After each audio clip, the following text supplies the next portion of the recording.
If you're a hungry bitch like me, aka you've got a big appetite, you love to eat, you're a proper foodie, but you also want to stay in shape, you need to stay exactly where you are.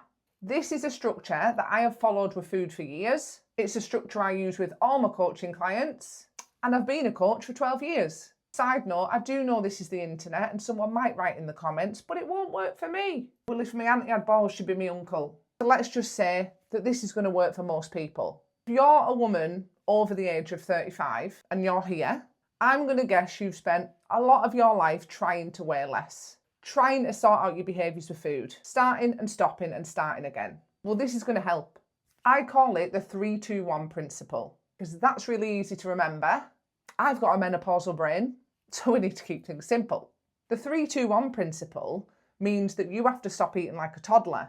The grazing, the snacking, the never sitting down to a proper meal. You need to commit to having 3 meals a day. 3 meals a day that are big meals, that are going to actually fill you up, that include 2 portions of fruit and or veg on each plate, and 1 source of protein.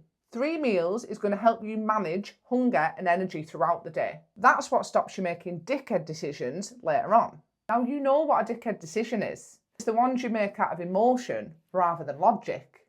Usually when you're starving because you've been chronically under-eating. Fruit and veg is obviously going to support with energy, digestion, but it's also another tool to help fill your tummy. And that 1 portion of protein, it keeps us feeling fuller for longer. In addition to the 3-2-1 principle, I want you to get your head around high volume foods. So high volume foods are things that fill our stomach. Foods that take up room but don't contain a lot of calories. So things like eating a watermelon the size of your head, switching out a shitty skinny bar that isn't going to fill you up for more than half an hour with a big bowl of fruit and yogurt. It's all about making these meals bigger so that when we finish them, we're satiated. And so they sustain us until the next time we sit down for a meal. If you follow the 3-2-1 principle for 80% of the time, because you're not a robot, that means you can have a Mackey's breakfast and then a normal lunch and a normal tea. Have coffee and a cake with your friend. And you don't need to hit that fuck it button straight after. Because 80% is all that's needed to get in shape and stay in shape. And most of the women who come to me for coaching either aim for 100 or naff all. How's that working out for you? So instead of thinking about what you need to stop, restrict and take away all the time, think about what you can add in. The structure, the protein, the high volume foods that are actually going to fill you up. And you will naturally snack less anyway. Bonus tip, something I say to every woman who comes through my door. Stop eating diet foods that you don't even fucking like.